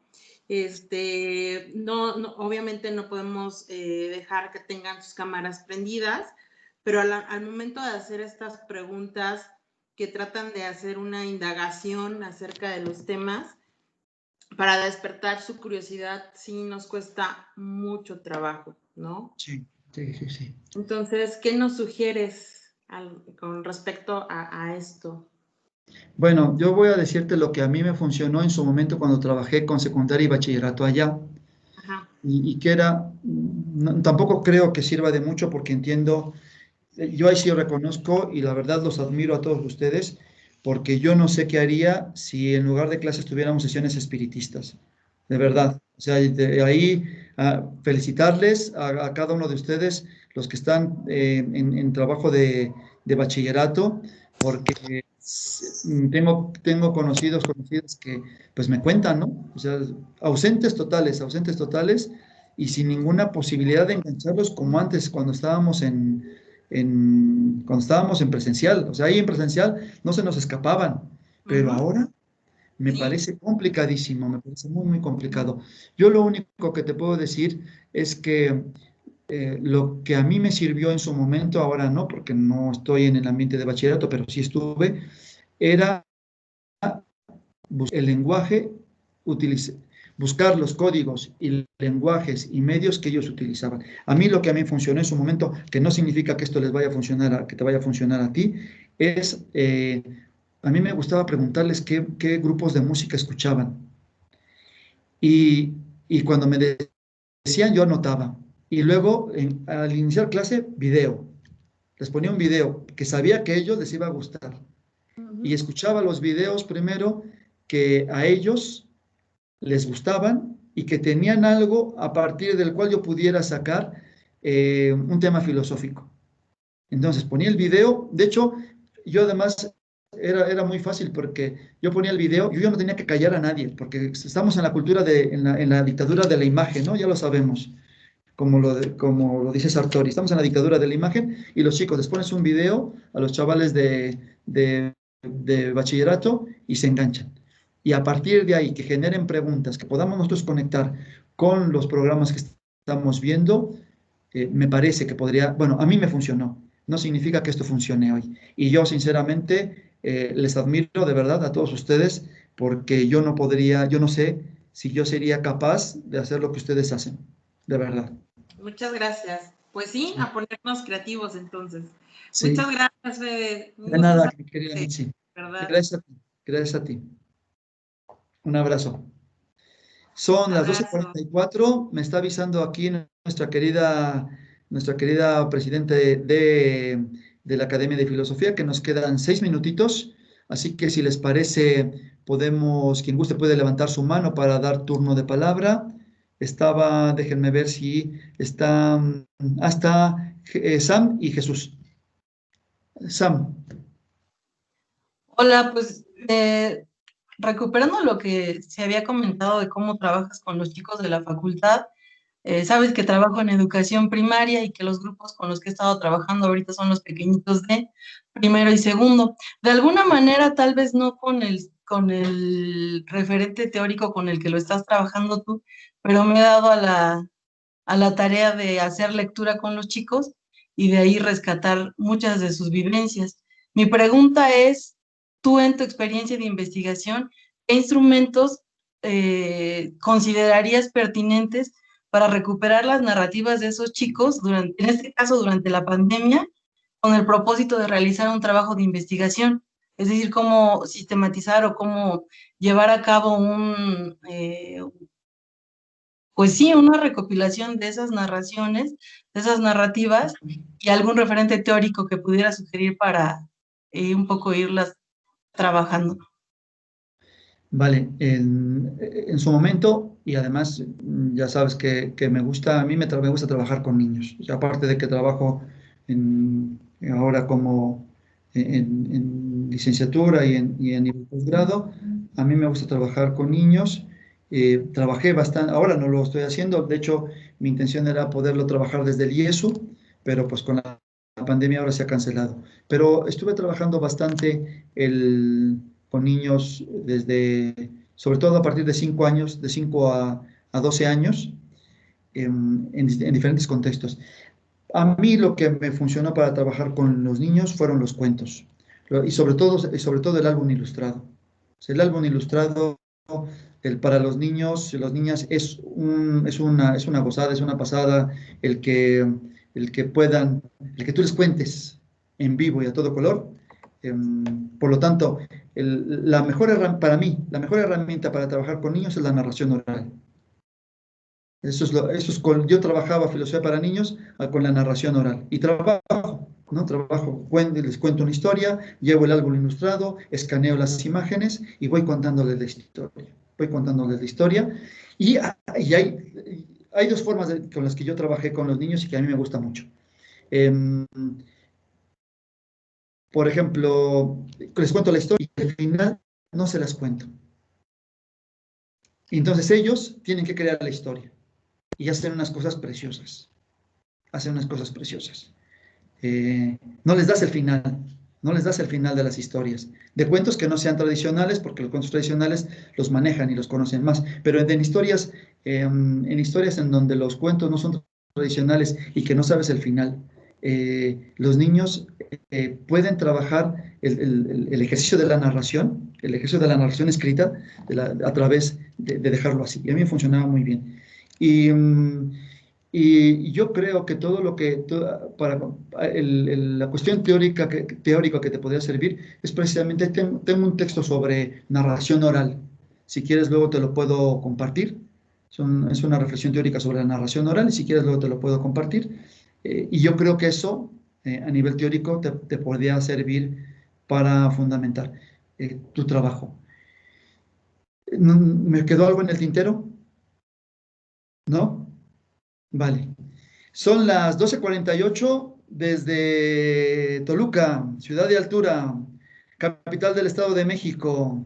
Desde la Universidad Autónoma del Estado de México transmitimos en vivo y a todo color en esta conferencia para la Academia de Filosofía y para todos los que han estado interesados. Jesús, un minutito. Sí, nada más es una pregunta acerca de las comunidades de indagación, justamente sus límites, como decía el doctor Gamaliel. Esto ya se intentó a nivel federal, justamente en el nivel de bachillerato. Se presentaba justamente esta comunidad de indagación con una serie de cuentos, de historias, de vivencias que se aproximaban a los muchachos y que tenían la finalidad de crear justamente estas preguntas, ¿no? A partir de esta comunidad de indagación. Bueno, además de los límites que tiene por el tiempo, ¿no? El número de jóvenes, cosas por el estilo, tenía otra que nos dimos cuenta, que sin querer la discusión se repetía. Porque al utilizar la literatura, mucha de la literatura infantil y literatura juvenil tiene usualmente el mismo esquema, el periplo, lo que llamamos el periplo del héroe, ¿no? Aquel que sale, bueno, que tiene un problema, que sale de su lugar de su sitio de comodidad, de confort, se enfrenta a otro problema, se encuentra con amigos, con enemigos, con personas, y regresa a ese mismo lugar. Todos tienen eso, que es el de autodescubrimiento, el de autoconstrucción. Tienen más o menos todos. La literatura juvenil y la literatura infantil tiene más o menos el mismo. No importa si hablamos de Pinocho o hablamos de La Cenicienta, todos tienen eso. Es una especie de vuelta de que vamos creciendo. El problema de esto es que nosotros notamos, y me lo hicieron saber muchos maestros, es que la discusión se repetía usualmente. Al tomar estos elementos, la discusión se repite constantemente. ¿Cómo evitar justamente este efecto que se da al utilizar, por ejemplo, esta herramienta de la literatura infantil y la literatura juvenil? ¿Cómo evitar justamente esta repetición? Sí, fíjate que muchas gracias, Jesús, por tu pregunta. Me parecen dos preguntas muy interesantes que tienen que ver más con los recursos de aprendizaje que se utilizaron para generar el diálogo filosófico que la misma metodología del diálogo filosófico. Me parece que hay que distinguir ahí dos cosas. Es decir, por lo que tú me estás comentando, sí sabía que a nivel bachillerato se había implementado el programa del diálogo filosófico, pero el problema no está, por lo que tú me comentas, no está en la metodología misma, sino en las fuentes o en los textos que sirvieron para crear la metodología. Yo creo que ahí está, porque el programa de filosofía para niños, tal como lo crea Lippmann y Sharp, no tiene esta estructura circular. No la tiene. Desde Hospital de Muñecas, que es la primera novela que hace Sharp y que está dedicada a los niños de 4 o 5 años, hasta las últimas novelas como Mark y luego Natasha, no tienen esta estructura. Es una estructura muy simple que va de la casa a la escuela y todo lo que viene en el interior de las novelas es problemas éticos, epistemológicos, lógicos. O sea, a mí me parece que la falla no estuvo tanto en la metodología del diálogo filosófico, sino en las fuentes. Eso por una parte, ¿no? O sea, si léete, por ejemplo, cualquier novela que tú leas del programa de Sharp y Lippmann, no tienen esa estructura. Entonces, la pregunta es, ¿por qué eligieron estos materiales que les llevaron a esa estructura circular? Y que me imagino que se enfangaron en una discusión estéril. Pero el problema fueron el punto de partida. Desconozco más, no puedo hacer ningún juicio más, pero por lo que tú me dices, el problema fue el punto de partida. Luego, hay cuentos de literatura infantil y de adolescentes que tampoco tienen esa estructura. Se me viene a la mente El Príncipe de los Enredos. Es un cuento precioso de álbum ilustrado, se llama El Príncipe de los Enredos. Te lo voy a contar. Un cuervo, hay un árbol en medio del bosque, hay un árbol en medio del bosque y llega un cuervo y se dirige al tronco y le dice, ¿quién manda aquí? Y el tronco dice, no, pues aquí nadie manda, aquí todos somos iguales. Dice, no lo creo. Se va el cuervo. Siguiente día, se dirige a las hojas, ¿quién manda aquí? Yo creo, y se comienza a dialogar con las hojas, yo creo que el tronco se está aprovechando completamente de ustedes. Ustedes se llevan todo el trabajo del día y el tronco no hace absolutamente nada. Si quieren, yo te puedo aconsejar y les puedo ayudar a superar esta situación. Se va el cuervo. Siguiente día, llega, no le hace caso a las hojas, no le hace caso al tronco y mete su pico en la profundidad de la tierra y le dice a las raíces, queridas raíces, estoy apenado por ustedes porque lo que ustedes sufren es terrible. Las hojas y el tronco se aprovechan absolutamente de ustedes y ellos no hacen absolutamente nada. Si me siguen, si me hacen caso, yo les puedo ayudar. Al cuarto día, el cuervo llega, saca su reloj de la mano, es un reloj así, lo mira. Y cuando dan las campanadas exactas, las hojas del árbol se comienzan a caer, las raíces del árbol se comienzan a salir de la tierra y el tronco, por más que quiere hacer algo, grita desesperado. Al siguiente día regresa el cuervo sobre el tronco completamente seco y deshecho porque él se ha convertido el cuervo en el príncipe de la nada.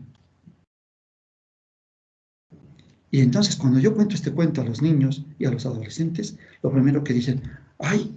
Este no tiene final feliz. No.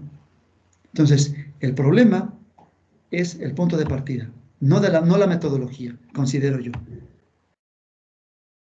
Y la última cosa, son 5, Ross, me estoy pasando con 5 minutos, y una última cosa. Está aún lo más importante, mi querido Jesús, la existencia misma. Si nuestro punto de partida es la existencia misma, ¿crees que podríamos entrar en diálogos estériles y circulares? No. Porque la base del diálogo filosófico de este y de cualquier quehacer filosófico es la dialéctica de la pregunta y la respuesta. Y eso no puede ser estéril. Algo en el procedimiento se hizo mal que los llevó a eso, pero no es la metodología en sí misma, yo creo. Porque la dialéctica es la dialéctica socrática. Es viva. Y tocan siempre la existencia de nosotros. Ok. No, el material que utilizaron lo hicieron ellos. Sí. Tuvieron que utilizar el material que hicieron ellos y ese fue el problema. Bueno, ese fue uno de los problemas que tuvo este plan o esta forma de trabajo y que por eso se dio de ese modo. Por ejemplo, tú platicas de cuentos, novelas, pero a veces hacer eso en el nivel básico es válido, pero en el nivel de licenciatura o en el nivel de prepa ya es un poco más difícil, ¿no? Dejarles un libro completo está... Cuéntales pequeños, o sea, sino su existencia misma, ¿no? O sea, yo creo que ahí retomo la pregunta de Mitzi, ¿en dónde enganchar a los chavales? No tengo la respuesta ni la solución, no, pero yo creo que sí requiere de afinar nuestra mirada y decir, ¿dónde? ¿En dónde engancho? Para que una vez echando el gancho, ¿no? Ahí lo pesco y ya no lo suelto. Pero okay. Eso, no tengo ya la receta más sobre eso. Muchas gracias, Fede. Gracias a ti, Muchísimas gracias. Igualmente. Un abrazo grande. Igualmente. Bueno, mi querida Ros, por mi parte es todo. Son las 12:57. Queridos profesores, queridas profesoras, he estado muy a gusto con ustedes. Me he sentido muy contento por mirar rostros nuevos que no nos podíamos ver. Gracias, Naila, Ilse, Antonio. Por mi parte es todo y doy turno de palabra a Ros.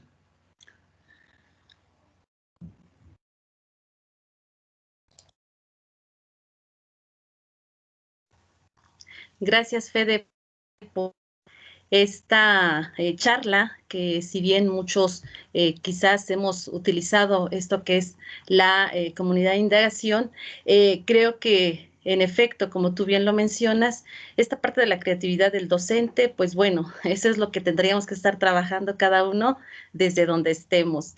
Les comparto una experiencia que hace un momentito me sucedió y me dice al término de tu charla, mano, y me dice, maestra, felicidades. Creo que usted ha invertido muy bien el tiempo en sus alumnos. Y le digo, bueno, esto pues gracias, es mi trabajo, ¿no? Le mandan saludo a mis hijas, porque fui maestra de sus 2 hijas. Entonces, la aprecian mucho y deseo que siga usted invirtiendo ese tiempo, como dice el doctor Adaya, porque los alumnos invierten tiempo en sus clases. Entonces, pues puede funcionar para algunos, la creatividad y el punto somos nosotros. Y bueno, pues ahora te voy a entregar tu constancia, querido Fede, te la leo como dice.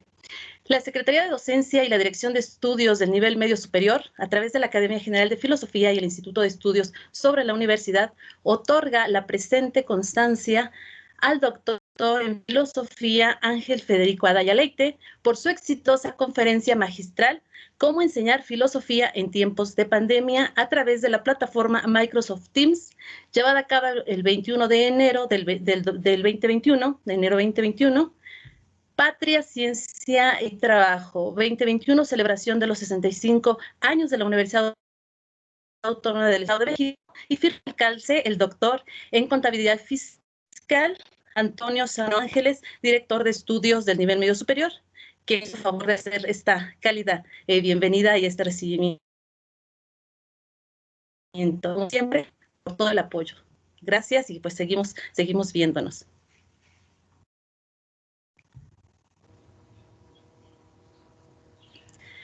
Tu micrófono, Fede.